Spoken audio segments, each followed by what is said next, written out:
dan mendapat wahyu berupa kitab Zabur. Beliau memiliki tiga mukjizat, yaitu yang pertama beliau memiliki suara yang merdu, lalu beliau juga mampu melunakkan besi menggunakan tangannya, dan yang ketiga yaitu beliau mampu berbicara dengan gunung dan hewan yang lainnya. Menjadi raja Bani Israil karena beliau mampu melawan seorang raksasa bernama Jalut. Untuk lengkapnya kita simak cerita itu. Nanti tolong ditulis poin pentingnya, yaitu identitas peristiwa pentingnya apa, lalu mukjizat Nabi Daud apa, sifat-sifat teladan Nabi Daud apa saja. Semuanya tulis ya nanti buat didengarkan semua, semuanya mencatat ya. Nabi, kisah teladan Nabi. Wah, yuk dukung kami dengan menekan tombol subscribe.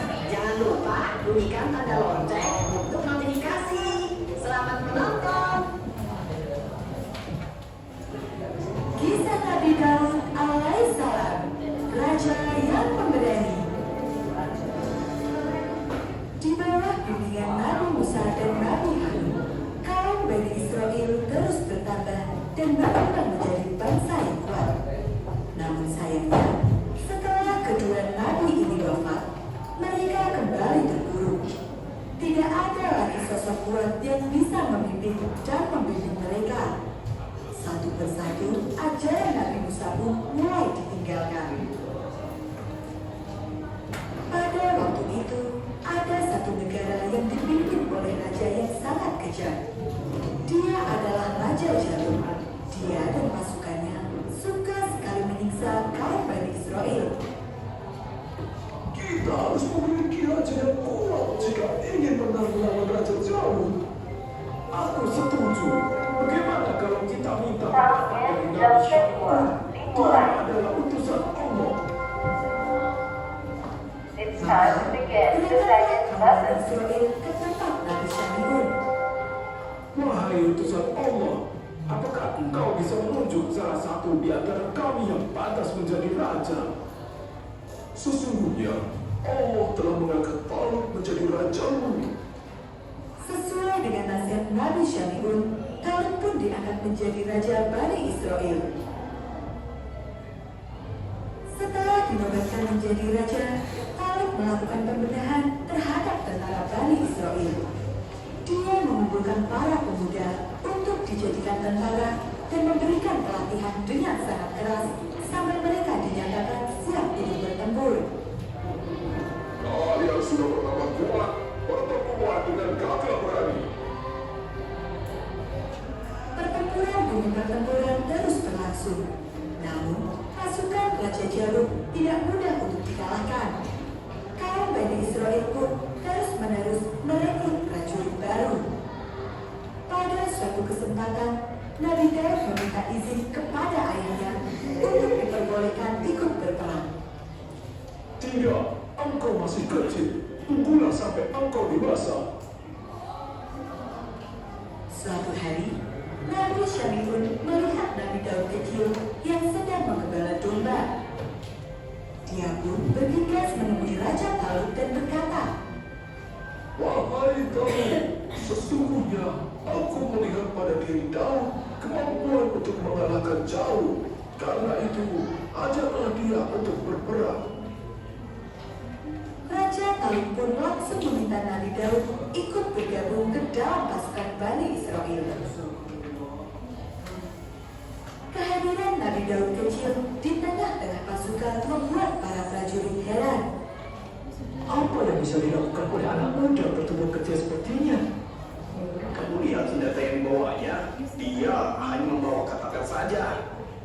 Begitulah, senjata yang dibawa oleh Nabi Daud bukanlah pedang atau panah, tetapi sebuah ketapel. Sebelum berangkat ke medan perang, Raja berpesan, Nanti di tengah jalan akan ada sebuah sungai. Jika kalian haus, ambillah segenggaman saja. Bagi siapa yang melanggar, dia bukanlah bagian dari pasukanku. siapa Raja? Rombongan Raja Talut pun mulai berangkat ke medan perang. Setelah jauh berjalan, mereka pun tiba di tepi sungai yang dimaksud oleh Raja Talut. Para prajurit bergegas ke tepi sungai untuk minum. Sayangnya, banyak di antara mereka yang melanggar perintah dari raja. Bukankah Raja telah berpesan untuk minum sedekat tangan saja? Aku masih haus. Air segenggam tangan tidak akan cukup. Ketika waktunya telah tiba, Raja Talut memimpin pasukannya kembali. Mereka yang minum air sungai berlebihan tiba-tiba saja merasa takut dan lemas. Aku tidak mau mati. Akhirnya, Raja pun meninggalkan sebagian pasukannya. Akibatnya, pasukan Raja Talut hanya tersisa sedikit, dan di antara mereka ada Nabi Daud kecil. Dia mematuhi perintah rajanya dengan baik. Di tengah peperangan, Nabi Daud berhadapan langsung dengan Raja Jalut yang bertubuh sangat besar.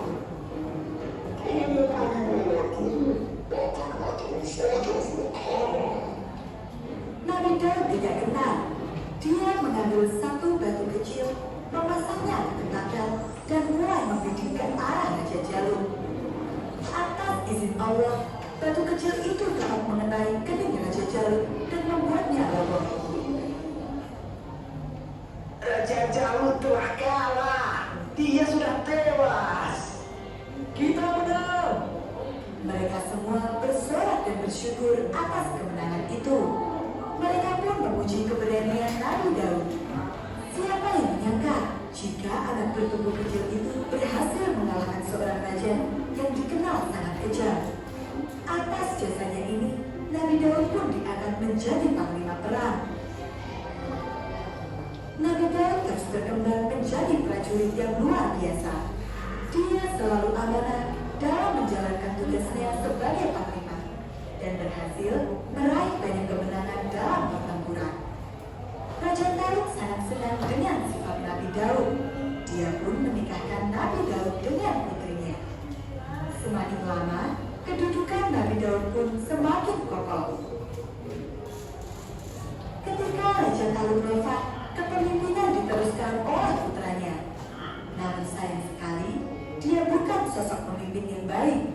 Dia sering berbuat tidak adil, sehingga kerajaan pun pecah menjadi dua kelompok, yaitu kelompok yang mendukung putra Raja Talut dan kelompok yang mendukung Nabi Daud. Dalam perebutan kekuasaan itu, Nabi Daudlah yang menang. Dia pun dinobatkan sebagai raja baru. Nabi Daud adalah seorang raja yang hebat, dan dia mampu memimpin kerajaan dengan jujur dan adil. Allah memberikan banyak mukjizat kepada Nabi Daud. Salah satunya adalah kemampuan untuk membuat baju besi, perisai, dan peralatan perang yang kokoh. Baginda memang hebat. Dengan perisai ini, pasukan kita menjadi lebih aman dan kuat. Ketika berusia 40 tahun, Allah mengangkat Nabi Daud alaihissalam menjadi nabi serta rasulnya. Kemudian Allah menurunkan kitab Zabur sebagai pedoman hidup untuk kaum Bani Israel. Kitab suci ini berisi tasbih dan pujian kepada Allah, kisah umat terdahulu, dan berita nabi-nabi yang akan datang.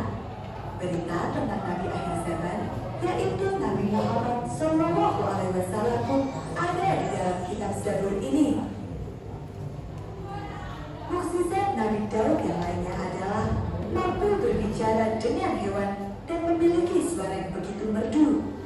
Setiap kali Nabi Daud berzikir dan bertasbih, suaranya yang indah akan menarik perhatian para guru. Mereka akan berkumpul dan ikut bertasbih. Begitu juga dengan gunung-gunung. Semuanya tunduk dan ikut bertasbih bersama Nabi Daud. Suatu ketika, wabah penyakit melanda. Banyak rakyat yang terjangkit dan akhirnya meninggal dunia.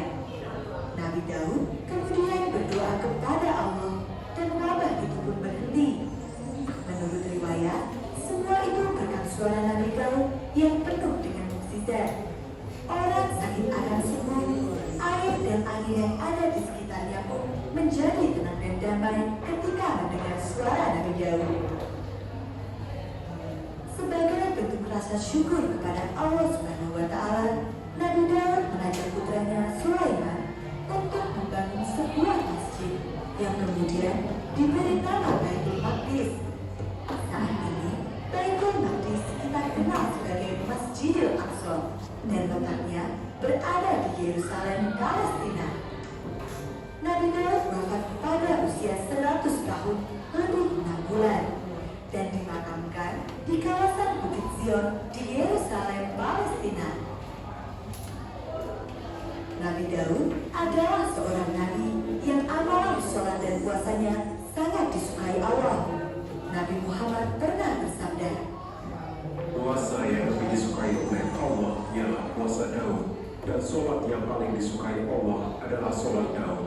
Beliau tidur seperdua malam, bangun sepertiganya, lalu tidur seperenamnya. Beliau berpuasa 1 hari, lalu berbuka 1 hari. hadis Hadis riwayat kami kisah telah. Jadi nilai apa yang bisa kalian ambil dari cerita tersebut? Nabi Daud memiliki kelebihan apa? Memiliki sifat apa? Berani. Lagi. Ya. Lalu terdapat peristiwa penting apa dalam cerita tersebut tadi? Apa? Mengalahkan siapa? Daud itu siapa? Seorang raksasa. Lalu mukjizat apa saja yang diterima Nabi Daud tadi?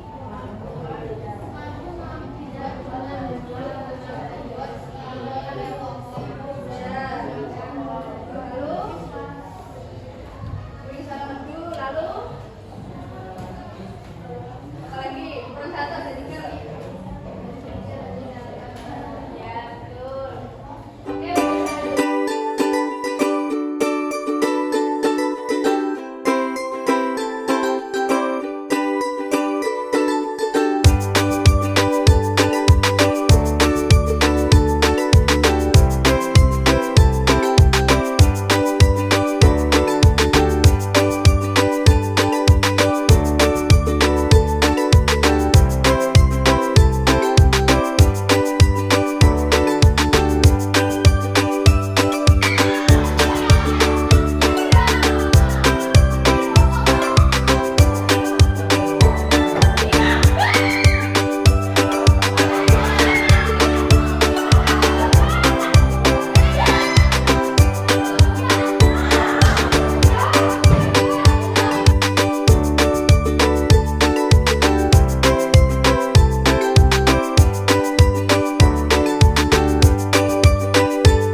Oke, untuk selanjutnya silakan kalian berkelompok membuat mind mapping terkait kisah teladan Nabi Daud. Nanti dipresentasikan dalam mind mapping tersebut berisi harus lengkap.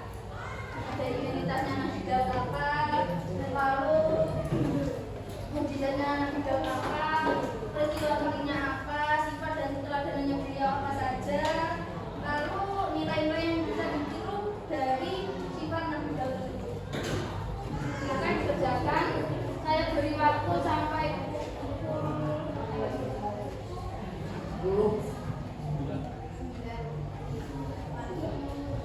8 aja ya. Nanti karena waktunya terbatas, nanti yang presentasi saya spin.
menyampaikan kisah Nabi Daud alaihissalam.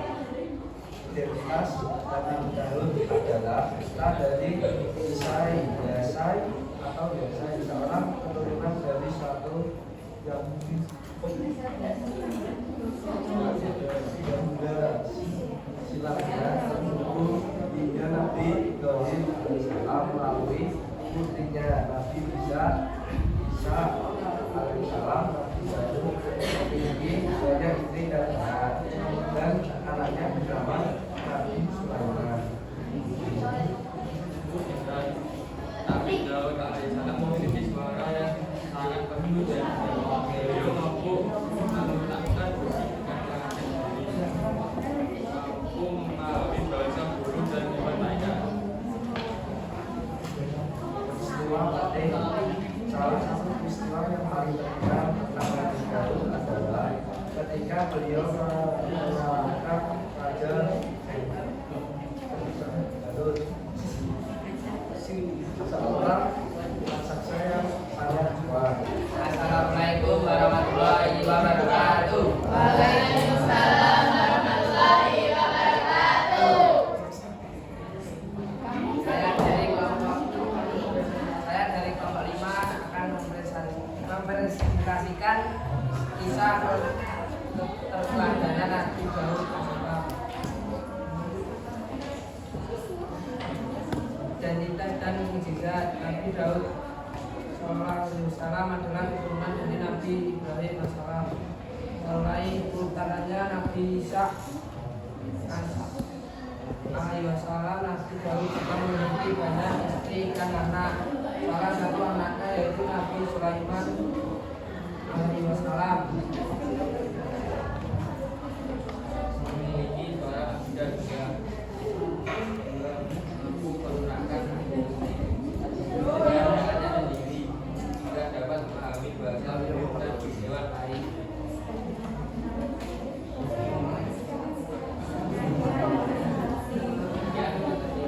Kami kelompok 5, Assalamualaikum warahmatullahi wabarakatuh.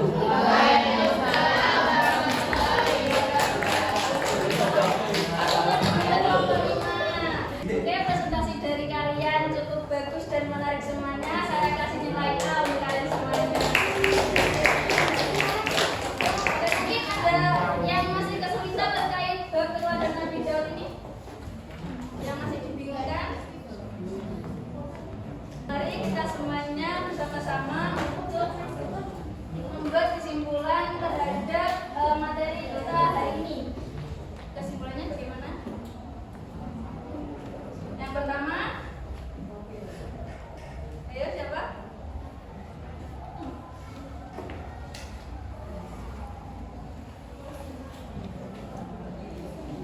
Coba kamu. Sabda. Kesimpulannya terkait materi hari ini yang pertama, yaitu apa?